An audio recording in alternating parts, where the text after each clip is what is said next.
મહત્વપૂર્ણ સમાચાર જૂનાગઢના તોડકાંડ મામલે સસ્પેન્ડેડ પીઆઈની ધરપકડ કરી લેવામાં આવી છે। ગુજરાત એટીએસે સસ્પેન્ડેડ પીઆઈ તરલ ભટ્ટની ધરપકડ કરી છે। અમદાવાદના રિંગ રોડ પરથી તરલ ભટ્ટ ઝડપાયો છે। એટીએસની ટીમ તરલ ભટ્ટની પૂછપરછ કરી રહી છે। તરલ ભટ્ટની પૂછપરછમાં અનેક ખુલાસા થવાની સંભાવના પણ વ્યક્ત કરાઈ રહી છે। અન્ય બે આરોપીઓની પણ એટીએસ દ્વારા હાલ શોધખોળ ચાલી રહી છે। ગઈકાલે તરલ ભટ્ટના નિવાસસ્થાને એટીએસે તપાસ કરી હતી।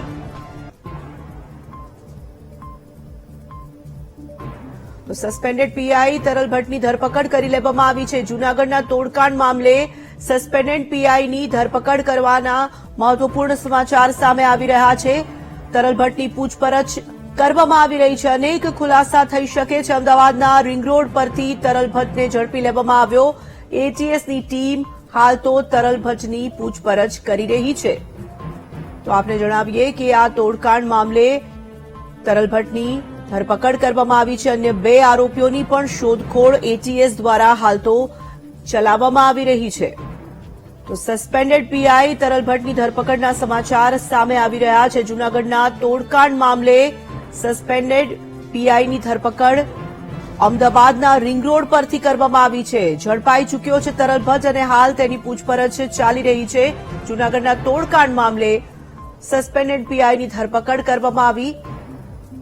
અમદાવાદના રિંગ રોડ પરથી તરલ ભટ્ટને ઝડપી લેવામાં આવ્યો છે। એટીએસની ટીમ તરલ ભટ્ટની હાલ પૂછપરછ કરી રહી છે।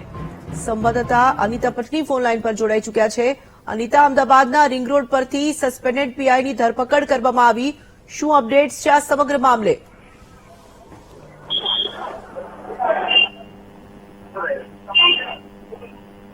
હેલો અનિતા, સમગ્ર મામલાને લઈને શું અપડેટ્સ પ્રાપ્ત થઈ રહી છે?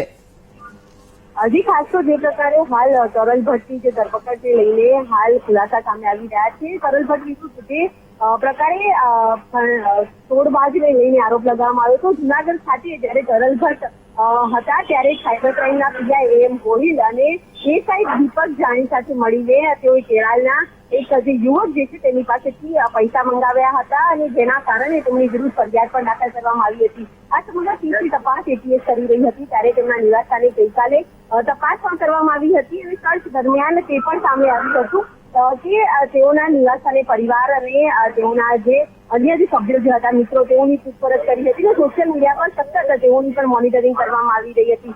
તેની બાતમીના આધારે તે રિંગ રોડ પરથી પસાર થઈ રહ્યા હોવાની માહિતી એટીએસને મળતા હાલ એટીએસ દ્વારા તરલ ભટ્ટની ધરપકડ કરવામાં આવી છે। આ સમગ્ર તોડકાંડ મામલે હજુ પણ બે જે આરોપી જે છે પીઆઈ ગોહિલ અને એસઆઈ દીપક જાની તેનો હજુ સુધી કોઈ પત્તો નથી, તેને લઈને હાલ તપાસ કરવામાં આવી રહી છે। જી, ધન્યવાદ અનિતા।